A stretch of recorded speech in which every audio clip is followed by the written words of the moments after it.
বাসায় পড়ে থাকা জিনিস দিয়ে কত সুন্দর জিনিস বানানো যায়, আমরা চিন্তাও করতে পারি না জিনিসটা যে এত সুন্দর হয়।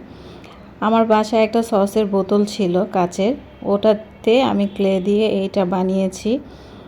তো বানানোর পরে এত সুন্দর হবে আমি আসলে ভাবতেও পারিনি।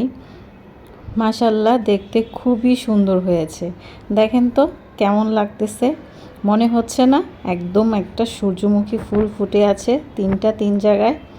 আমার কাছে তো খুবই ভালো লেগেছে। আপনাদের কাছেও কেমন লেগেছে অবশ্যই জানাবেন। আমার তো দেখেই একদম মানে আমি নিজেও চিন্তা করতে পারিনি যে আমি এত সুন্দর জিনিস বানাতে পারবো। এটা আমার ফার্স্ট করা, এর জন্যই মানে বেশি খুশি লাগতেছে।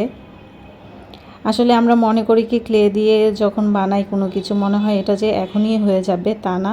এগুলো করতে অনেক সময় লাগে। আমার এটা করতে প্রায় 3 দিন লেগেছে, তারপর ফাইনালি এই লুক আসছে।